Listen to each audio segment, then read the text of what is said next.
Shalom Leculan, que o Eterno abençoe a cada um de vocês. Eu sou o Marcos Aurélio, estamos aqui iniciando mais um programa Examinando os Profetas. O estudo que nós temos aí toda semana, basicamente, né, para completarmos esse ciclo de Haftará, para estudarmos, né, os textos relacionados dos profetas, a porção semanal da Torá que nós estamos estudando. Chegamos à 16ª porção da Torá, desse ciclo, né? E a porção Bechalar, que vai nos trazer esse momento, né, épico, esse momento que marcou a história de toda a humanidade, que atravessa gerações, que foi o momento da libertação do povo de Israel, onde o povo atravessou o mar, né, a seco, e quando eles chegaram à outra margem, as águas se verteram contra o exército do faraó do Egito e eles vieram a ser destruídos nesse momento tão impactante da humanidade, né? Por que não da humanidade? Porque todas as nações hoje, em sua grande maioria, conhecem esse relato desse tão grande livramento que o Eterno deu ao povo de Israel. E a gente vai focar nesta porção no cântico, né? No cântico que Moshe, o servo do Eterno, fez, não só ele, mas com todo o povo, né? Estima-se que existe um debate porque o texto fala que Moisés e o povo, Moshe e o povo cantaram, e fica intrigado, né, como os dois cantaram juntos. Mas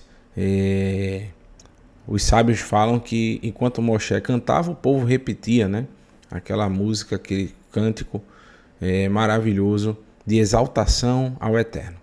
Cântico esse que na Escritura é a primeira vez que é mencionado que houve um cântico direcionado ao Eterno do seu povo.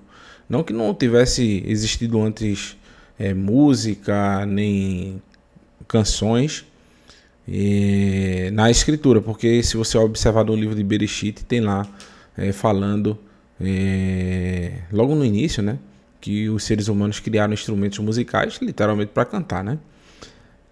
Mas um cântico direcionado, um cântico voltado a engrandecer ao Eterno, na Escritura é a primeira vez que aparece.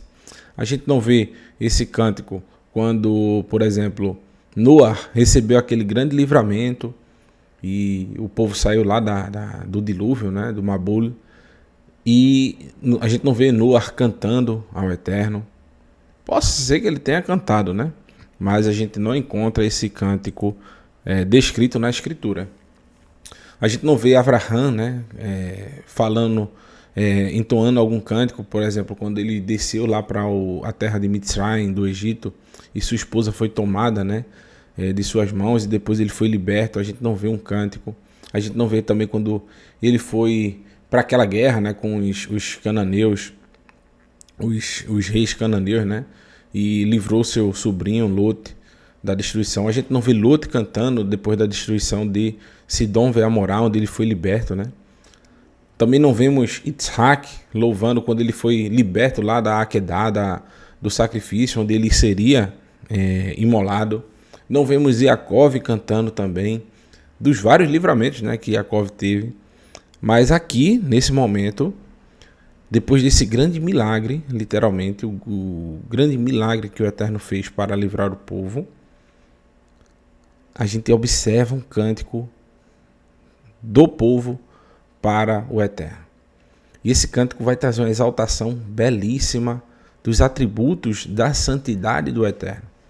E é isso que a gente vai observar nesse estudo de hoje, que esse cântico embalou não só aquele povo, né, o povo de Israel naquele momento, mas as próximas gerações, ao ouvirem essa história, esse cântico, resolveram também adicionar louvores em sua vida cotidiana ao receber algum milagre, algum livramento do Eterno. Assim como haverá nos finais dos tempos, quando o Eterno vir estabelecer o seu reino sobre a terra, haverá um cântico novo, onde as pessoas irão cantar não só o que Moshe entoou para o Eterno, bem como o cântico do nosso mestre Yeshua. Enfim, a gente vai estudar bastante hoje. Vamos ver que tem muita coisa relacionada realmente do texto da porção da Torá, da Parashá, bem como com o texto da Haftará Bishalar, que quer dizer depois de deixar, né? E eu coloquei aqui o cântico da salvação, né? Literalmente esses cânticos foram entoados depois de um grande livramento do Eterno. Aqui estão os textos relacionados e essa ilustração eu achei linda, maravilhosa, né? Aqui as carruagens egípcias em meio às águas, né? As armas egípcias no chão, o arco, né? Um tipo de espada côncava, um capacete aqui como se fosse do faraó, né? A coroa, né? E está aqui uma ilustração de Miriam, Moshe, Aharon, louvando ao Eterno por esse livramento. Então, o primeiro texto está lá em Shemot, Êxodo, no capítulo 15, versículo 1. Dessa vez, eu não vou atrapalhar, não vou dar spoiler do professor, né, que vai ensinar, porque no próximo Shabat quem vai fazer sou eu, né? Vou antecipar, vou dar o spoiler aí de quem vai ser o professor que vai trazer o estudo. Então eu vou focar bem aqui nessa parte do cântico para a gente, na porção da Torá, a gente focar em outras partes. Então vocês aprenderam um pouquinho sobre esses cânticos hoje na Haftará. A gente não precisa abordar tão profundamente, gastar esse tempo, né, que fica apertado. Apesar da gente falar mais de 2 horas, às vezes, em cada estudo, ainda fica apertado, faltando, às vezes, a gente complementar alguma coisa. E eu vou usar esse tempo para poder ganhar tempo em outras áreas da porção. E no primeiro texto está aqui no Shemot, Êxodo, no capítulo 15, versículo 1, diz o seguinte, deixa eu botar um apontador aqui. As Yashir Moshe u Bnei Israel. Então, né, Moshe e o povo de Israel, Yashir, cantaram, né? Vem da palavra Shiro. Shiro também quer dizer cantem, né? Yashir cantaram El Bnei Israel e Moshe. Os filhos de Israel e Moshe cantaram Et HaShirah. Cantaram esta canção Hazot La Adonai, para o Eterno. Vai o Meru, Lemur, Ashirah La Adonai. Cantarei para o Eterno. Ki Ga'o Ga'a. Ga'o Ga'a é a palavra exaltado, né? Está sendo somente foi flexionada aqui a palavra para dar uma conotação de mais, como é que eu posso dizer? De exaltação, ainda além de exaltar, o exaltado, né? Então, o tradutor colocou, pois ele é muito exaltado, né? Sus ve rochevu Ramá Bayam. Ele jogou no mar o cavalo e seu montador. Então, aqui Moshe, logo após esse grande livramento que houve, literalmente, né, no livro de Shemot, que conta toda essa história, né, do capítulo 14, a gente observa o Moshe começando a contar essa história.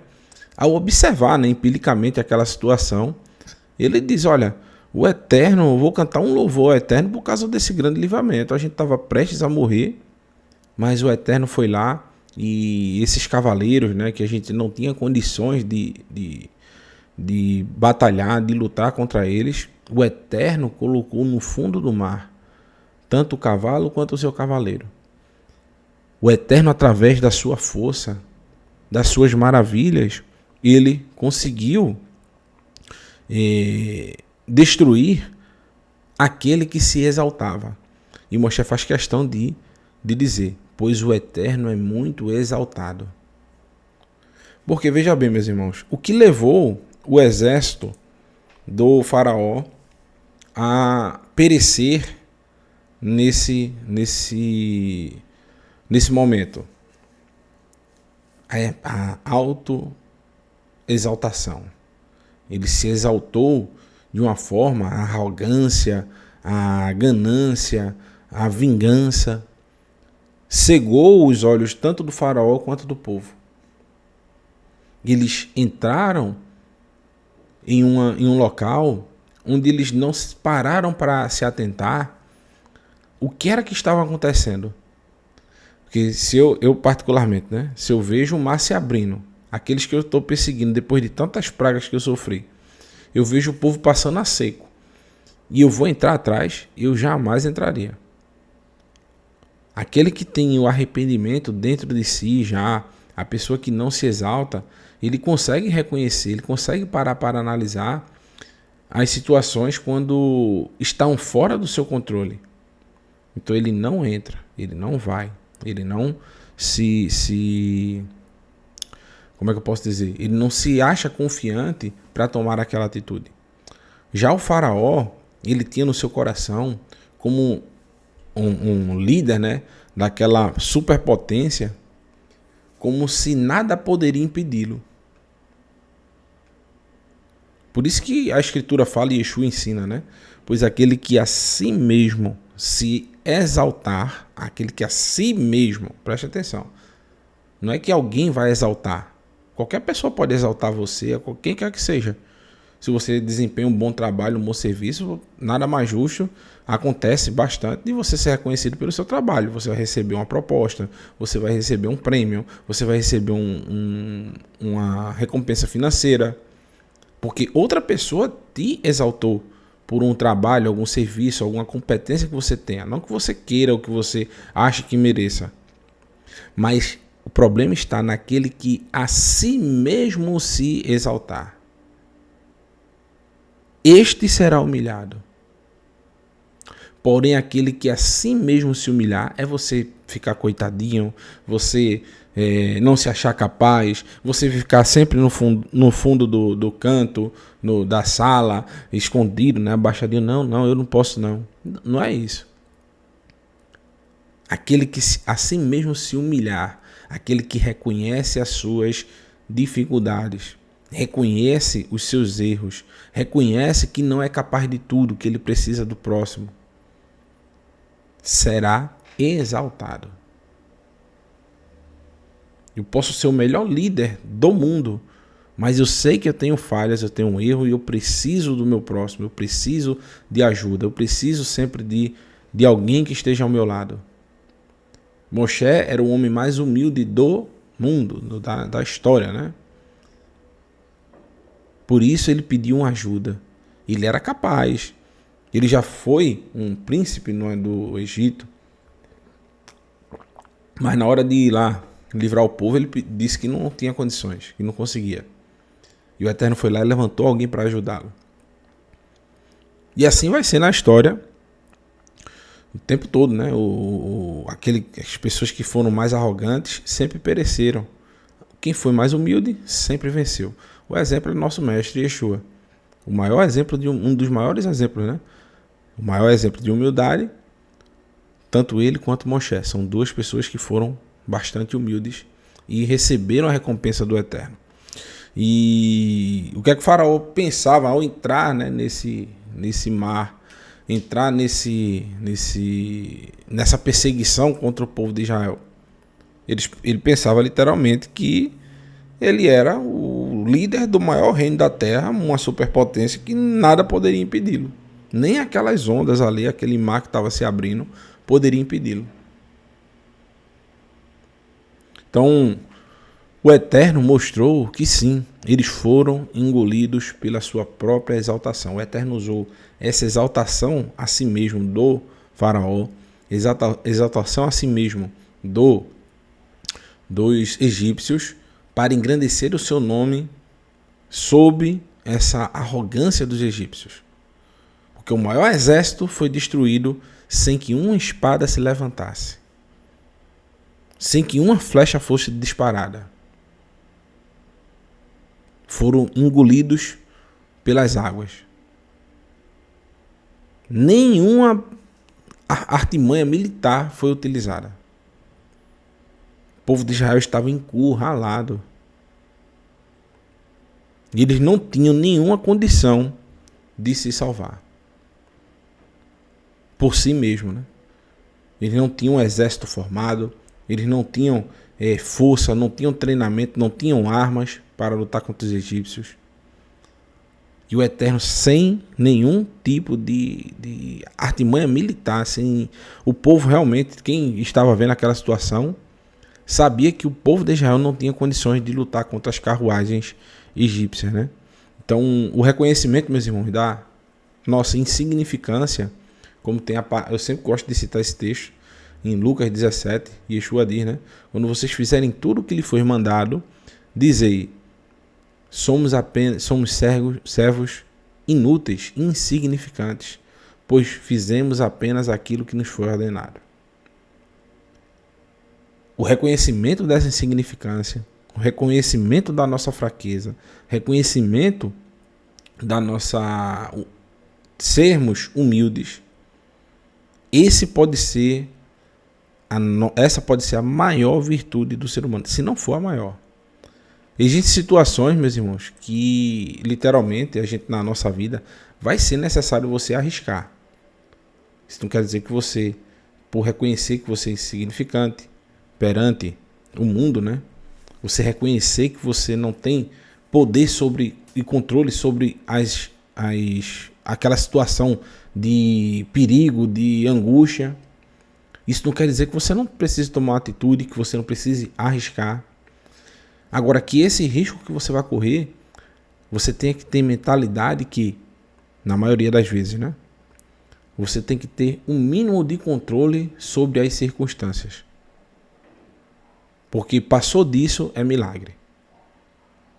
Então, se você for hoje arriscar... Não estava o texto na tela aqui, né? Vamos embora. Voltei. Botei o texto na tela. Bom que foi só um versículo, né?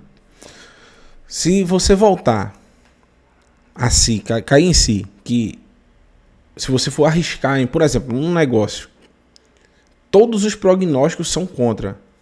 E você sabe que você não vai ter o controle realmente, até de alguns detalhes, os mais básicos do negócio, não arrisque. Reconheça que você não tem condições. Porém, se você sabe que você tem um pouco de capacidade, que você tem as condições, mesmo que adversa, você ainda tem controle sobre alguns pontos e vai depender muito do seu esforço para dar certo, faça, arrisque. No caso do faraó, ele não tinha controle sobre nada. Tudo estava contrário a ele e mesmo assim ele foi. O povo de Israel, ele arriscou porque ele não tinha mais aonde recorrer, não tinha mais o que fazer. O Eterno disse, marche, ele confiou na palavra do Eterno e o povo marchou.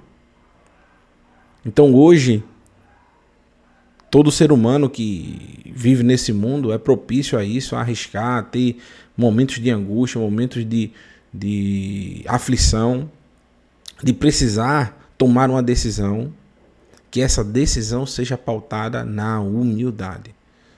Em reconhecer das suas fraquezas, não se achar capaz de tudo, não se achar melhor do que ninguém.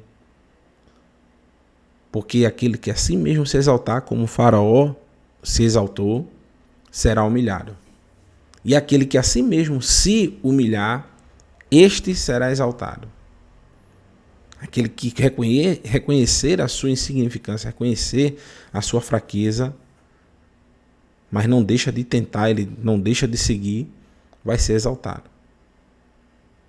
Nachshon, como a gente vai ver na porção, estima-se que ele foi o primeiro a partir, né, a acreditar que o mar se abriria. Ele não achou que o mar se abriu porque ele andou. Ele andou porque sabia que o mar se abriria. É diferente. Então, versículo 2, né? Azi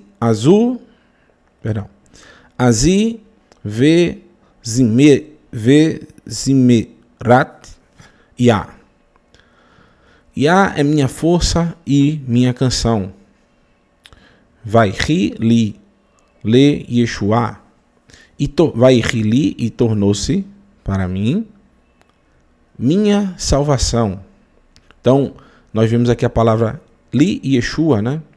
A salvação que foi proporcionada pelo Eterno. Não pelos méritos do ser humano. Não foi a vara que Moshe tocou no mar que abriu aquele mar. Foi o Eterno que usou tanto Moshe quanto a vara. E a gente vai ver isso mais à frente. Exatamente Moshe falando sobre isso. Zé Eli ve Eniverhu ve a Niverhu Elohim Elohei Avi va Aromenhu. E a minha força e canção. Tornou-se minha salvação. Este é meu Elohim e eu o glorificarei. O Elohim do meu Pai, eu o exaltarei. Então, o Eterno é a força do povo de Israel. Por isso nós entoamos canções a Ele. Então, quando você, meu irmão, minha irmã, faz a sua oração ao Eterno, que você clama ao Eterno com todo o seu coração, isso é como um louvor ao Eterno. Isso é como se fosse um cântico aos ouvidos do Eterno.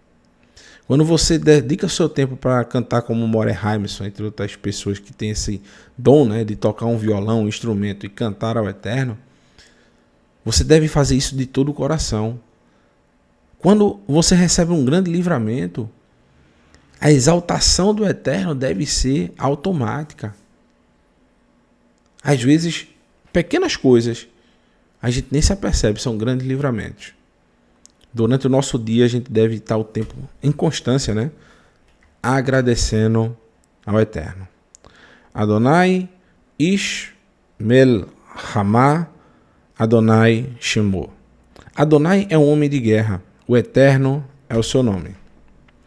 Ele lançou no mar as carruagens do faraó e seu exército. A elite dos seus comandantes foi afogada no mar de Suf. Então, o Eterno, ele proporcionou ao povo de Israel, por um ato de graça, um ato de hesed, um favor imerecido, essa grande salvação, essa grande libertação, além de todas as maravilhas que o Eterno causou, né, mudando o curso da natureza, para mostrar ao poderio, né, ao governo egípcio, que eles não tinham onde se segurar, onde depositar suas esperanças nos seus deuses, porque o Eterno venceu um por um através dos seus sinais. Agora o Eterno utilizou novamente esse poderio dele, né, essa sua salvação, através desse sinal maravilhoso, onde abriu o mar, né, esse ajuntamento de águas, o povo passou a ser que o exército do faraó foi engolido. Deixa eu voltar aqui, senão me esqueço de botar o texto. Então, meus irmãos, se a gente observar aqui nos textos, né, que os israelitas não tinham nenhuma condição humana para se salvar. Eles estavam encurralados. À esquerda, a gente vai ver na porção, a gente vai ver um mapa, né? À esquerda, acima, né, no norte, estava o mar Mediterrâneo. No sul, o Yan Suf, esse ajuntamento de águas, né, que é considerado também como o mar de juncos. À frente estavam os filisteus e atrás os egípcios. Então, só o Eterno poderia lutar por eles. É nesse momento que o Eterno age em favor do seu povo. E Ele está sempre conosco, meus irmãos.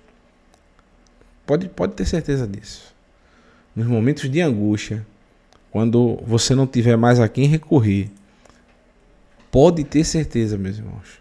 Aquele momento que você está sozinho ali, você imagina, ninguém é mais por mim. Quando você fecha os seus olhinhos, entra no seu quarto, bota o joelho no chão e não sabe mais a quem recorrer. E você vai recorrer ao Eterno. Ele está contigo. Pode ser até que a solução não seja aquilo que você espere. mas Ele é contigo. Às vezes, algum tempo depois que a gente vai entender, a gente vai compreender que aquela situação foi para o nosso bem. Eu acho que Yosef, quando ele estava lá no fundo do poço, ele botou seu joelho no chão e clamava ao Eterno, né, por libertação. E só vários anos depois, no momento certo, ele foi liberto. O Eterno estava o preparando. O povo de Israel passou 40 anos andando no deserto, se achando capaz, achando que já era o momento de entrar. Mas o Eterno estava preparando o povo. Yeshua, antes do seu martírio, de ser morto, ele orou ao Eterno e disse: Pai, se for possível, afasta de mim esse cálice, porém que seja feita a tua vontade. Porque a gente não vai sofrer, porque a gente não vai temer, vamos, mas o Eterno estará conosco em todos os momentos. Saiba disso, meu irmão, minha irmã. Você que está aí passando por alguma angústia, aflição, sinta-se confortado pelo Eterno. Ele vai te ajudar da forma que ele achar melhor. Sempre lembre-se disso. Não é da forma que você quer. Só confie apenas que ele está com você. Faça a sua parte. Tudo que estiver ao seu alcance, às suas mãos para fazer, faça. Não deixe de acreditar, de fazer, de achar que você é incapaz. Não, você é capaz. Quando a gente fala isso, né, que nós devemos nos achar inúteis, né? Como é que eu posso dizer? Como Yeshua diz, né? Servos inúteis. Vocês fazem apenas o que lhe foi ordenado. Façamos apenas o que nos foi ordenado. Tentar fazer um pouquinho a mais é um dom do Eterno. Mas se você já faz aquilo que lhe foi ordenado, já é uma grande valia. Quando a gente fala que nós não devemos nos exaltar a si mesmo, devemos reconhecer a nossa insignificância, é saber que nós não somos melhor do que ninguém e sempre vamos precisar do nosso próximo. O Eterno nos fez um povo que necessita da coletividade, de ajudar uns aos outros. E no versículo 9, eu pulei aí, né? Do verso 4 para o verso 9, que diz o seguinte, né? Amar o Iev, Erdof, Asig, Ahalek, Shalal, Ti Melaimo, Nefshi, Arki, Harbi, To Dishmo Yadi. O inimigo disse: eu perseguirei e o alcançarei. Dividirei o despojo e me fartarei deles. Eu sacarei a minha espada, minha mão os destruirá. Então o pensamento sempre, tanto do faraó, quanto dos inimigos do povo de Israel, é esse, que vai nos alcançar, presta atenção, vai dividir os despojos, vai se fartar, né, dos despojos dos servos do Eterno, ou seja, ele vai, além de alcançá-lo, vai conseguir vencê-lo, vai recolher todas as suas riquezas e as suas mãos irão destruir o povo do Eterno. Essa é a confiança do inimigo do povo de Israel. O que não garante, meu irmão, minha irmã, que hoje a gente imaginando, né, as perseguições que existem para o nosso povo, até hoje, você vê agora o que os inimigos do povo de Israel estão tentando fazer com eles, jogam bombas, entram no seu território, matam mulheres, crianças e tudo mais. Você acha que esse sentimento mudou?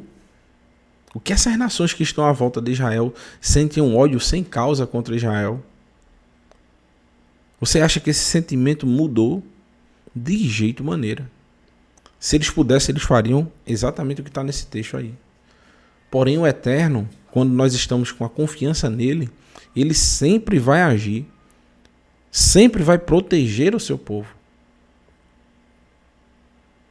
Agora é necessário esse ato de fé, de confiança, reconhecer a sua humildade, ser humilde, reconhecer que você não pode fazer nada sozinho. Só a partir disso o Eterno vai te ajudar. Então esse é o pensamento, né, dos inimigos aí do povo de Israel, e a gente vê essa força, né, que o Eterno tem em protegê-los, né? E no versículo 10 diz: Tu soprastes com o teu vento, o mar os cobriu, eles afundaram como o chumbo nas águas poderosas. Então, a partir do momento que eles entraram com essa arrogância, prepotência, o que aconteceu? O mar os engoliu.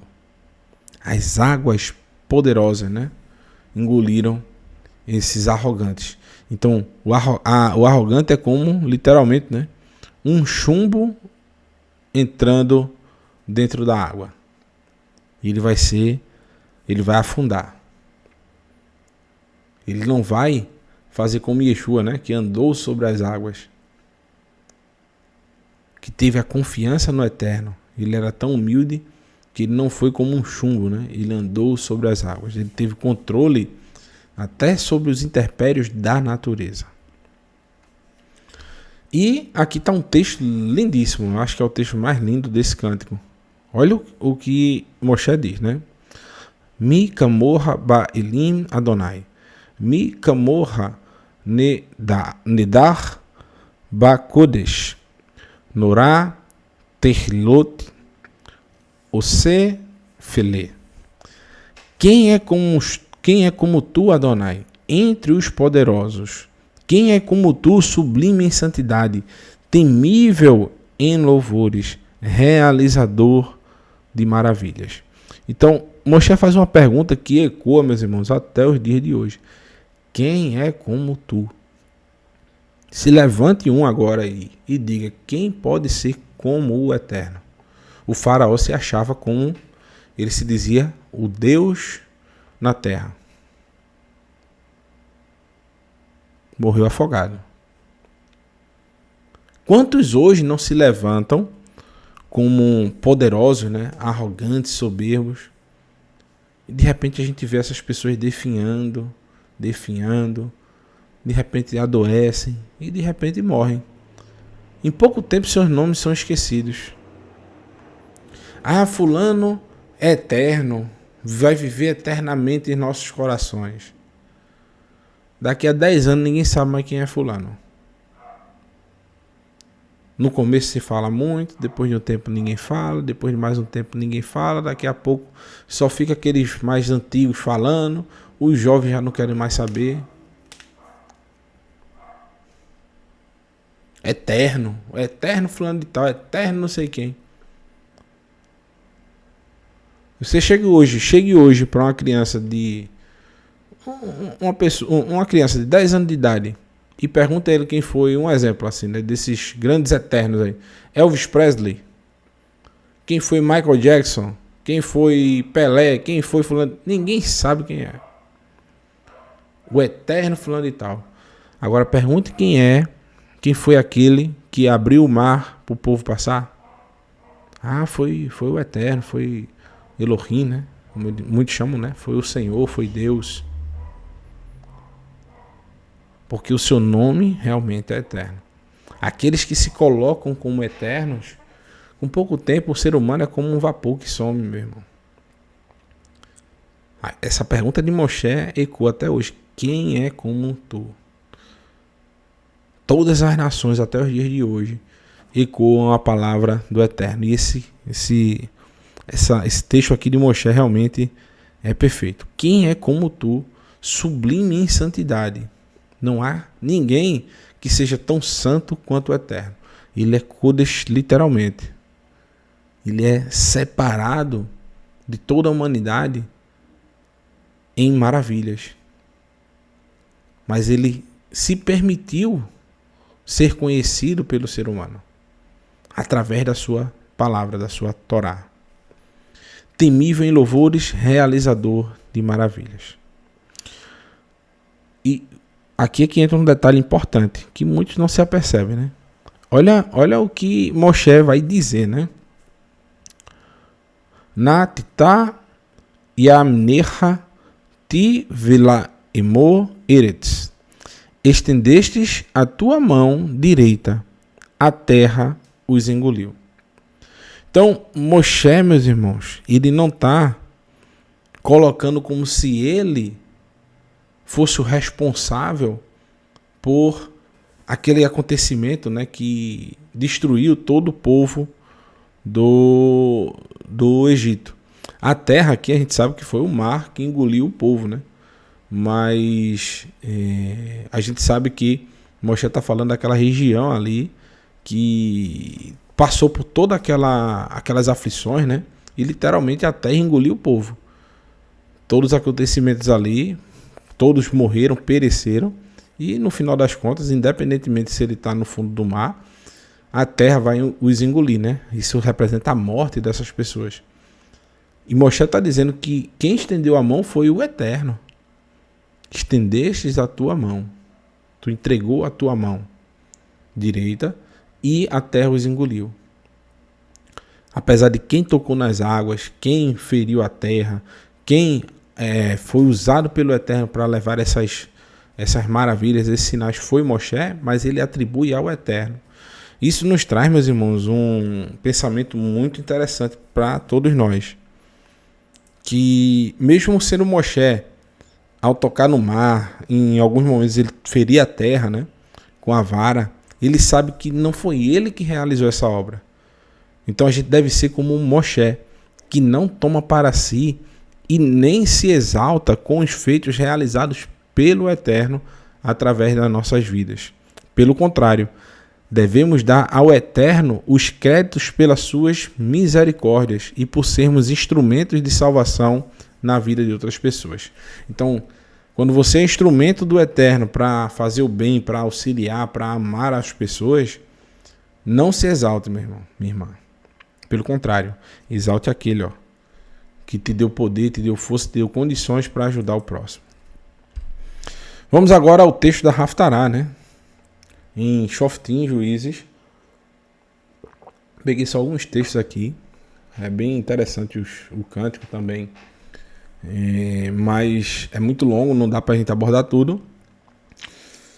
E a gente vai ver que várias coisas se repetiram aqui nesse texto da Haftará com Débora e o seu ajudante, né? Aquele que foi levantado pelo Eterno como um juiz também, Baraque. Então, o que é que a gente tem de similaridades aí entre Débora, esse cântico de Débora e Baraque, com o cântico de Moshe e o povo de Israel? A gente vai ter também carruagens nesse enredo. A gente vai ter Ameleque, porque logo após o povo sair, a gente vai ver nessa porção Bichalar, Amaleque foi contra o povo do Eterno, lutou. A gente vai ver Amaleque também aparecendo nesse cântico aí de Débora. A gente vai ver águas, mas como, meu irmão? No capítulo 4 ali, se você ler, você não vê que teve águas, não teve nada. Mas no cântico aparece. No cântico de Débora.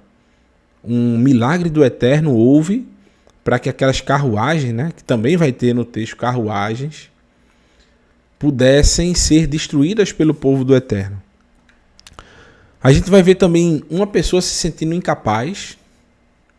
Moshe se sentia incapaz de guiar o povo, então o Eterno levantou um ajudante. Baraque se sentiu incapaz de guiar o povo, o Eterno levantou a própria profetisa Débora para ajudá-lo, né? A gente vê a morte do comandante tentando fugir, né? Porque quando você vê os relatos do texto, os cavaleiros do Egito, quando viram que as carruagens estavam ficando presas ali, né, e o Eterno quebrando as rodas da carruagem, eles tentaram voltar e não conseguiram. Assim foi com Sísera, o comandante dos cananeus. E ele, quando viu que estava perdendo, tentou fugir, mas foi morto, né? E, por fim, o cântico, né, do povo ao Eterno por esse grande livramento. Então, várias similaridades a gente vê nesse cântico aqui de Débora, né? E No livro Shoftim, Juízes, capítulo 5, versículo 1, diz: Vatashar Débora, o Barak, Ben Avinoam, Baiom, Rahu, Lemur. Naquele dia, Débora e Barak, o filho de Avinoam, cantaram esta canção. Então eles louvaram o Eterno da seguinte forma. Olha o que eles dizem. Ó. Quando os chefes de Israel se consagram, e o povo é voluntário, todos devem louvar ao Eterno. Então, o que é que ele está dizendo aí? Que quando os chefes de Israel se juntam, né, eles estão em união, eles estão consagrados ao Eterno, e eles estão se voluntariando a fazer a obra do Eterno, eles devem louvar ao Eterno. Eles devem cantar louvores ao Eterno. Coisa que nós fazemos em todo o Shabat, nos reunirmos, cantarmos louvores, engrandecer o nome do Eterno, estudar a sua Torá, a sua palavra, nos unirmos, né, em santidade, em pensamento, um auxiliando o outro nas suas dificuldades. Isso é um grande louvor ao Eterno. Por geração, nós estamos cumprindo as suas ordenanças e fazendo a sua vontade. E ela diz no versículo 3, né? Ouçam, rei, ouçam, príncipes, eu cantarei a Adonai, eu cantarei louvores a Adonai, o Elohim de Israel. Então, aqueles, meus irmãos, que se dispõem a lutar pelo reino do Eterno, não devem nunca deixar de exaltar ao Criador. Nessa vitória, nem todas as tribos de Israel, nessa vitória de Débora e Barak, nem todas as tribos de Israel foram para a batalha. Nem por isso Barak e Débora se elevaram diante desses homens. Eles começaram seu cântico fazendo questão de dizer que foi o Eterno que os livrou e que eles não devem se exaltar perante seus irmãos por terem alcançado essa vitória sem o seu auxílio. Então, o que aconteceu? Duas tribos foram responsáveis, né, por conseguir essa vitória. Nem todas as tribos conseguiram se reunir a tempo para poder lutar contra os cananeus. Mas Débora sabe que não precisava nem de duas, até meia tribo resolvia a situação. Que quando o Eterno é com o povo, não precisa nem de exércitos. Veja o que aconteceu depois, né? Não nesse tempo, mas bem depois, quando o rei de Yehudá se prostrou diante do Eterno, pedindo por clemência, né? O exército assírio havia destruído o reino do norte, levado os cativos, e o rei de Yehudá foi lá, orou ao Eterno, e 185.000 soldados da Assíria foram mortos sem que uma espada fosse levantada. Então Débora está fazendo questão de exaltar aqui que não foi as espadas, né? Não foi a sua própria força que venceu essa batalha. Ela diz: eu cantarei a Adonai, eu cantarei louvores a Adonai, o Elohim de Israel. Por quê? Ele aqui foi o vencedor dessa batalha, né? E ela diz, né? Adonai batse terra mi seir. Adonai, quando saíste de Seir, batsedecha mi sede Edom. Quando marchasse desde os campos de Edom, Basede Edom, Eretz Ra-Ashá Gam Shamaim Natafu Gam Avim Natfu Maim. O céu se agitou, sim, as nuvens se derramaram em torrentes. Então, vieram torrentes de águas de Edom. Qual é o detalhe, meus irmãos? A gente vai ver mais à frente que a parte do território sul de Israel é um deserto. A maioria das chuvas de Israel geralmente vem do lado do mar Mediterrâneo, né? Você vê até os profetas falando isso, né? Por exemplo, o profeta Eliarro contando, né, que viu uma nuvem distante e depois ela foi chegando, justamente vinha lá do mar Mediterrâneo, trazendo chuva, né? É muito difícil vir uma chuva do sul, da região do deserto. Então, mais uma vez a gente vê o milagre do Eterno. Naquele momento de angústia, o povo de Israel viu uma nuvem gigante, uma chuva torrencial vindo do sul, vindo do território de Edom, do território de Seir. E trazendo essa nuvem carregada justamente no momento da batalha. E qual é o problema de ter chuva, ter uma nuvem vindo? Que milagre é esse de uma torrente de água no meio de uma batalha? Por que o Débora e Baraque estão exaltando o Eterno por esse acontecimento? Porque as carruagens não conseguem andar num terreno encharcado. E Sísera, se vocês lerem todo o capítulo 4, tinha 900 carruagens de ferro que trucidavam qualquer tipo de exército que tentasse lutar contra eles. Então, nesse momento, o Eterno milagrosamente trouxe uma nuvem do deserto, carregada de chuva, e fez chover sobre essas carruagens, e eles perderam essa batalha justamente por mais um ato milagroso do Eterno. Então, Débora menciona que houve um milagre, pois geralmente as chuvas, né, vêm do oeste para o leste, e não do sul, que é justamente a região do deserto. Essas chuvas foram capazes de parar as carruagens de ferro de Sísera, comandante dos cananeus.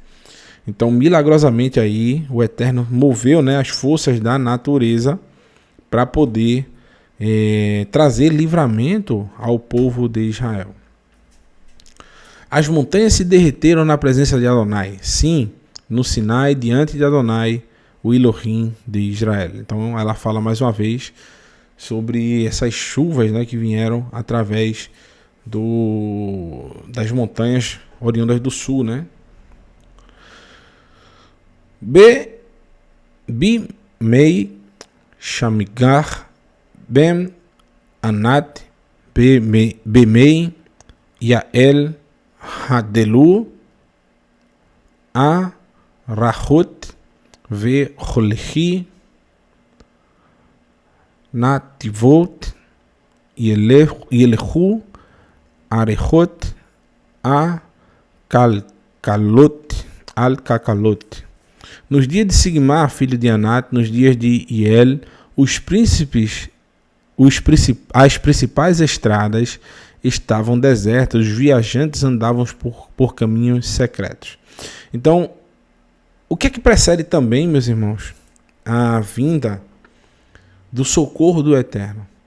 Geralmente o povo do Eterno está passando por um momento de opressão, ele clama ao Eterno, o Eterno... Isso foi algo recorrente, né, no tempo dos juízes. O povo cometia uma impiedade, depois da conquista da Terra Prometida. O povo começava a andar em rebelião contra o Eterno enviava sempre um exército contra o povo de Israel, que os oprimia durante vários anos. E quando eles se recobravam, eles caíam em si, eles clamavam ao Eterno, e o Eterno enviava para eles um libertador, um juiz, né, que os libertava dessa opressão. E não foi diferente dessa vez, e ela está contando aqui, né, Débora e Baraque, que nesses dias em que os ímpios governavam, as pessoas não conseguiam mais andar livremente. Eles tinham que andar por caminhos secretos, né? Os governantes estacionaram em Israel. Eles pararam até que você, Débora, se levantou como uma mãe em Israel. Então, os príncipes, os principais das tribos, né?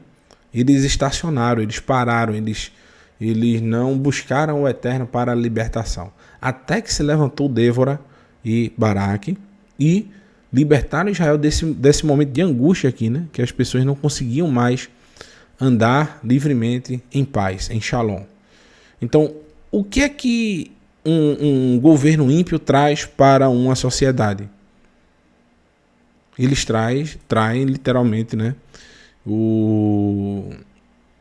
a injustiça, a impiedade, a opressão. Quando o justo está governando, você tem a segurança, você tem shalom, você tem plenitude, né? Você pode andar livremente, sem medo de ser atacado, de ser ferido. Então, o Eterno libertou o povo para que eles pudessem novamente andar em plenitude, em liberdade. Sem medo, né, de serem atacados novamente. Mas, porém, todavia, o povo era obstinado. Por isso que, se a gente ler lá no livro de Hebreus, no capítulo 3, fala justamente isso, né? Que nós estamos hoje literalmente num deserto, né? Ele já acredita-se que foi Shaul e Paulo que escreveu essa carta. Paulo já falava naquele tempo que o povo continuava num deserto, estava sendo provado. Ele faz uma ilustração, né? De que nós não pereçamos como o povo que foi rebelde no deserto, onde seus corpos caíram no deserto. Que nós sejamos obedientes ao Eterno. Essa mesma ilustração, meus irmãos, a gente traz para hoje. Que sejamos obedientes ao Eterno em todas as suas instruções, para que possamos desfrutar das suas maravilhas, dos seus milagres. Pois só assim a gente vai estar debaixo da sua poderosa mão, né, da sua autoridade, do seu livramento. Vou trazer aqui para vocês um mapinha. O mapa, meus irmãos. Tá aqui, pronto. Isso aqui é o território. Não sou bom de mapa, viu? Não puxe minha orelha devagar. Puxe, pode puxar, mas devagarzinho. Não puxe com muita força, não. Quem entende de mapa aí é o Moré, Marcos Felipe. Ele conhece tudo isso aqui com uma palma na mão dele, né? Um dia, se a terra assim permitir, as coisas se normalizarem, a gente vai voltar, ele vai voltar com as suas caravanas aí. A gente tem esse sonho de conhecer, né, o território, né, de Israel. Então, vou trazer uma ilustração breve aqui para vocês, para a gente contextualizar esse cântico de Débora, né? A gente sabe contextualizar, a gente vai fazer isso mais na porção do próximo Shabat, do cântico de Moshe. A gente vai contextualizar, não vamos falar muito do cântico porque a gente já está falando aqui, mas a gente vai contextualizar esse cântico de Débora agora, através desse mapinha. Vou ler aqui rapidamente com as anotações que eu fiz, vocês vão entender. Antes de se levantar Débora e Baraque, o rei de Moabe, Eglon, fez uma coalizão juntamente com os descendentes de Ameleque. Então, no capítulo 3 do livro de Shoftim, Juízes, vocês vão ver que o rei de Moabe, esse território aqui, deixa eu marcar aqui com Moabe, capítulo 3, tá? O nome desse rei era Eglon, fez uma coalizão juntamente com Amaleque, certo? E dessa coalizão, dessa união, eles seguiram e criaram dentro do território de Israel como se fosse um posto avançado, onde eles governavam e oprimiam Israel através dentro do território da tribo de Efraim. Está lá no capítulo 3 de Shoftim, Juízes. E esse rei Eglon, ele era extremamente obeso, ele era enorme, gordo não se amostra, né? Tinha muita gordura visceral, né? Que é perigoso, viu? Tomem cuidado aí. Eu já estou me cuidando mais, buscando fazer mais exercício para diminuir a gordura, né? Que não é tão saudável, né? E esse Eglon, ele era extremamente gordo. E o texto diz que o juiz, né, que foi encarregado de livrar o povo de Israel, o nome dele foi Ehud. Esse Ehud preparou uma espada, e quando ele enfiou nesse rei aí, ele criou uma artimanha lá para pagar os impostos, né, que eles estavam cobrando, e ele enfiou a espada na barriga desse Eglon, e a espada entrou com cabe tudo, de tanta gordura que ele tinha. Então ele era extremamente gordo, né? Enfim, ele livrou Israel e passou-se vários anos, esse Ehud, como juiz em Israel. Porém, esses descendentes de Amaleque persistiram, né? A raiz de Amaleque persistiu aqui, tanto que Débora vai citar isso, né? De Efraim vieram os que são raiz de Amaleque. Tá entendendo? Por quê? Novamente os cananeus que estavam nessa região, né, dos filisteus, eles voltaram depois de Ehud, o povo de Israel voltou a transgredir, voltaram a serem infiéis ao Eterno, e agora essa coalizão, deixa eu apagar aqui, que havia sido desbaratada aí por Ehud, né, voltou a surgir, e os governantes de Canaã voltaram a comandar o território de Israel, certo? Todo o território de Israel. Porém, existia ainda em Efraim remanescentes de Amaleque. Então, Amaleque sempre foi uma pedra no sapato do povo de Israel. E olha o que o texto diz: de Efraim vieram os que são da raiz de Amaleque. Atrás dele estavam Beniamim e seus povos de Marquir, desceram os comandantes em marcha, e de Zebulon, aqueles que detinham a posição dos chefes. Então, o que é que nesse cântico Débora está dizendo? Está falando dessa batalha, né? Se vocês lerem o capítulo 4 de Juízes todinho, Shoftim, vocês vão ver que ela ficava aqui, né? Débora ficava nessa região de Betel e Ramá, né? Nesse caminho aqui entre Betel e Ramá. E a batalha, né, que teve justamente Baraque foi... Débora mandou Baraque subir até aqui, ó, até o Monte Tabor. Esse monte aqui, que fica às margens do Quinerete. Ela mandou ele subir para cá. E a grande batalha, né, os descendentes de Amaleque, juntamente com os cananeus, eles subiram até aqui, até Meguido, né? E aqui em Meguido, eles se encontraram nesse vale de Jezreel. Então, de Meguido, saíram os cananeus, né, que estavam comandando o povo de Israel. E Baraque desceu aqui do Monte Tabor e se encontraram em Jezreel. E aqui houve a batalha onde Baraque e Débora libertaram o povo de Israel. Eu acho que foi mais ou menos isso aí. A gente está acompanhando os textos e deu para entender. Então, nesse momento que Débora e Baraque conseguiram libertar, eles cantaram louvores ao Eterno. Eles engrandeceram e exaltaram o nome do Eterno. As duas tribos que foram responsáveis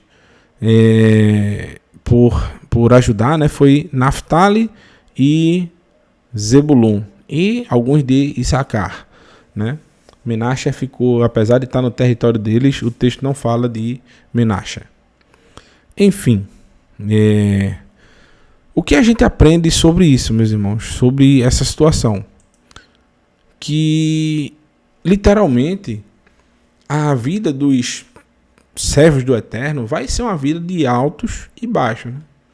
A gente vai ter sempre momentos que a gente não vai estar agradando o Eterno em sua plenitude, o seu povo, né? E ele vai sempre mandar alguém para poder dar uma alfinetada ali, para ver se o povo volta a se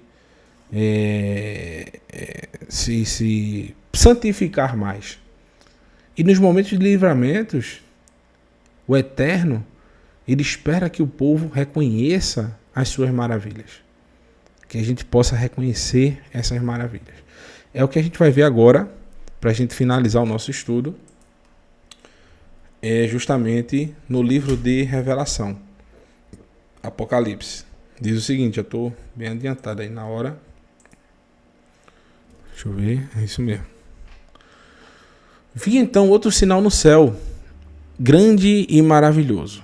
7 anjos com as 7 últimas pragas, porque com elas a fúria de Elohim será completada. Então, Yohanan, né, está vendo aí os 7 anjos com as 7 últimas pragas, literalmente, que vão ser derramadas sobre os arrogantes. A gente viu na semana passada a arrogância das pessoas ao receberem essas pragas, né? No capítulo 16, onde eles blasfemavam o nome do Eterno. Eles continuavam com a arrogância, com a petulância, com a soberba, né? De não reconhecer as suas falhas, de não retroceder do seu mau caminho, mas em persistir e até fazer pior, né? Blasfemar o nome do Eterno por receberem as pragas. Vi algo semelhante a um mar de vidro misturado com fogo. Então, qual é o milagre que há nesse momento aí de angústia, nesse momento de aflição? Sempre a gente viu, né, relacionado ao milagre. Você já viu um mar 100% parado, meus irmãos? Um mar de vidro. O que é um mar de vidro? É onde o vento não bate em momento algum. É onde não há nenhuma onda. Eu lá onde eu fico, né, no meu sítiozinho, tem uma barragem, né, na frente. E quando você se levanta bem cedo, 5 horas da manhã, não tem vento nenhum. Fica aquele negócio totalmente... Não totalmente, né? Que ainda bate um pouquinho de vento, pouca coisa. Mas você vê como se fosse um espelho bem grande, né? É isso que Yohanan tá vendo. O mar sem nenhum vento, sem nenhuma onda, né? Misturado com fogo. Pode ser aquele momento no final da tarde, onde o céu está, em alguns momentos, né, ele fica vermelho, né? Então, Yohanan vendo o mar sem nenhuma onda e o céu vermelho. Então ele vê como se fosse um mar de fogo. Os que tinham vencido a besta e a sua imagem e o número do seu nome estavam em pé. Ou seja, aqueles que suportaram as aflições desses momentos de angústia. Aqueles que foram confiantes no Eterno nos momentos mais aterrorizantes, né? Nos momentos de maior instabilidade neste mundo que nós vivemos. Então eles venceram, eles foram fiéis. Aquele que perseverar até o fim, este será salvo. É isso que Yeshua falou, né? Junto ao mar de vidro, segurando harpas que haviam sido dadas a eles por Elohim. Então o Eterno já prepara, meus irmãos, deixa tudo pronto. Quem no meio de uma angústia vai se lembrar de preparar harpas, de preparar tamborim, de preparar um violão?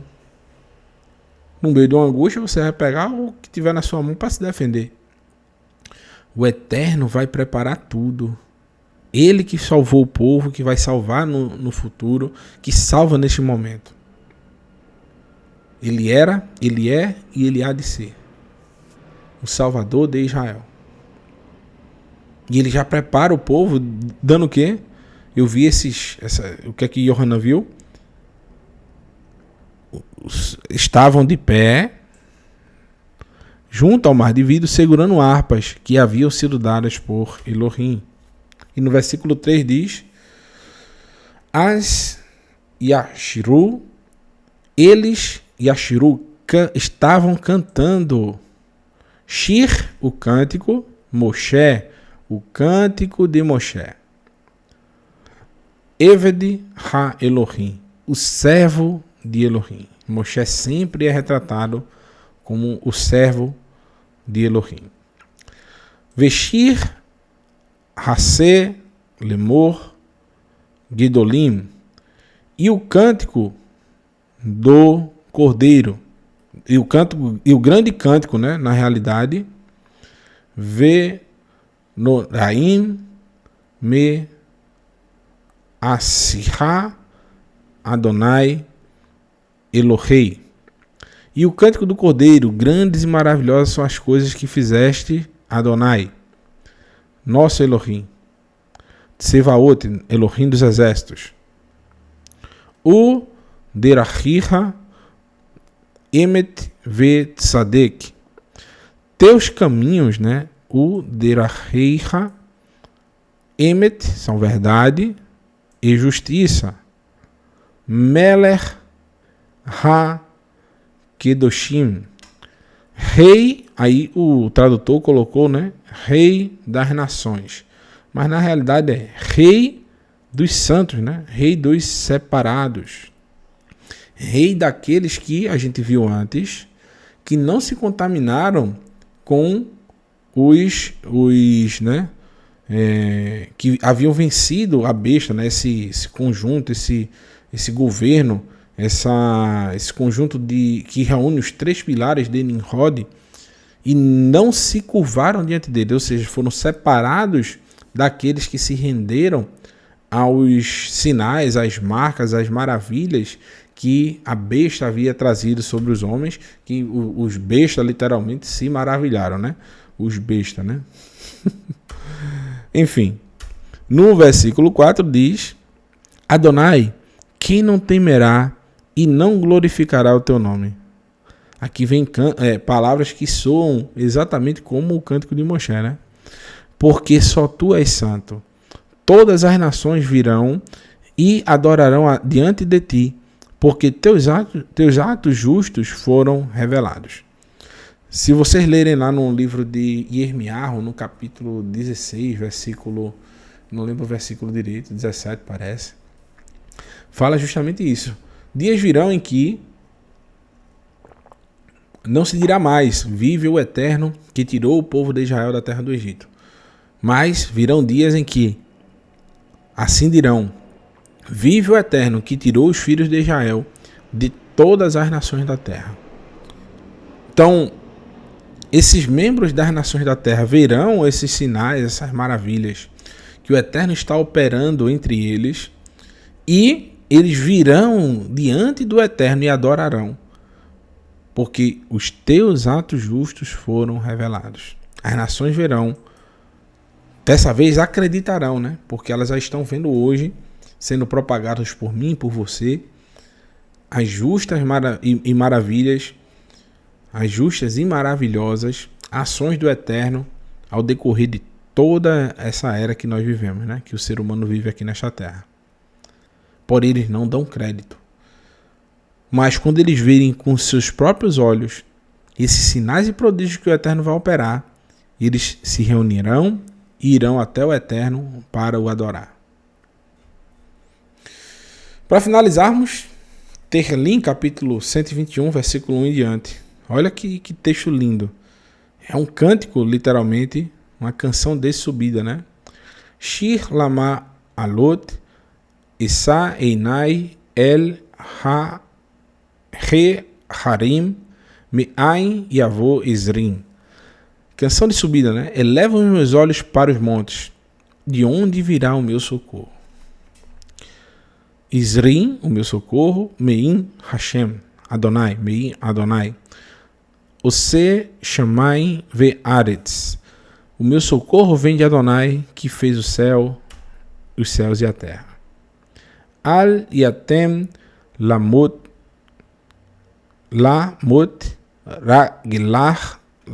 raglecha.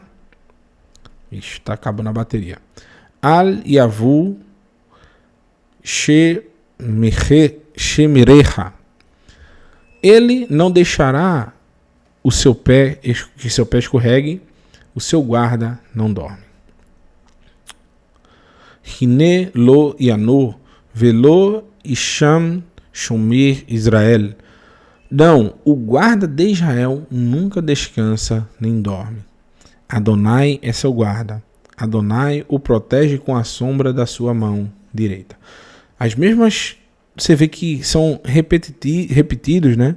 A maioria dos textos dos cânticos de Moshe, né? Então, a mão direita do Eterno é aquele que representa a sua misericórdia. E o Eterno vai sempre trazer para o ser humano, meus irmãos, a sua misericórdia. Sempre está estendida a mão da misericórdia do Eterno. A mão do juízo do Eterno está sempre recolhida. Agora, tem momentos, meus irmãos, que o ser humano testa tanto a paciência do Eterno. Ele se define como ímpio através de suas ações de uma forma tão severa, tão firme, que o Eterno é obrigado a trazer a sua mão de juízo sobre o ser humano. Triste do homem que recebe o juízo do Eterno. Mas, graças a sua misericórdia, a sua benevolência, a sua benignidade, longanimidade, a sua mão direita está sempre disposta para o ser humano. Quando ele se arrepende de inteiro o coração, o Eterno traz a sua misericórdia. O sol não o ferirá durante o dia, nem a lua durante a noite. Adonai guardará você de todo mal. Ele guardará a sua nefshecha, sua alma, nafshecha.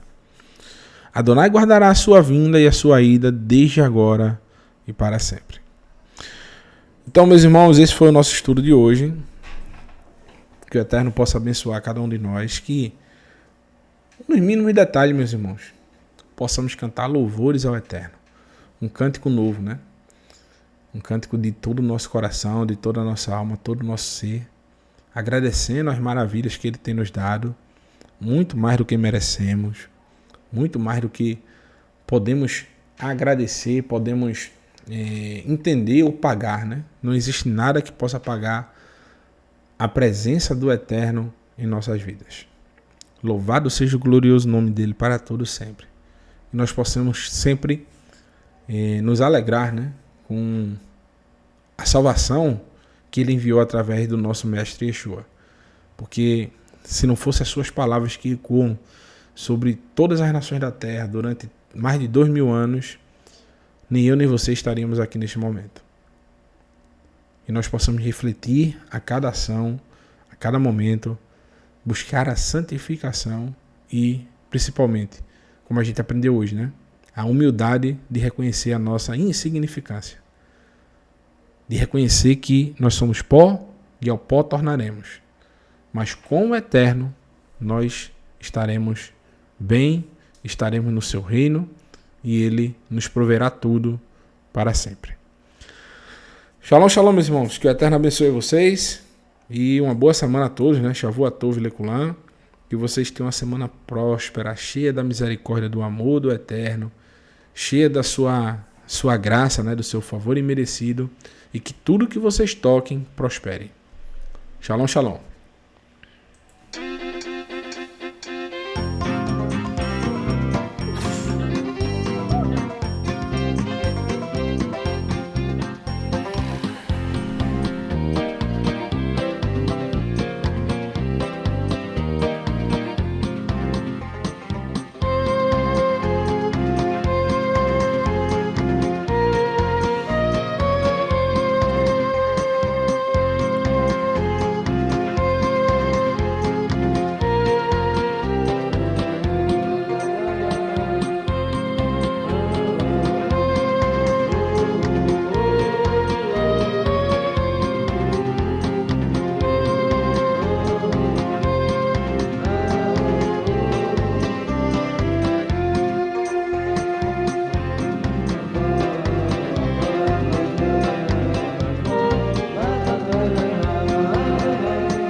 Bye.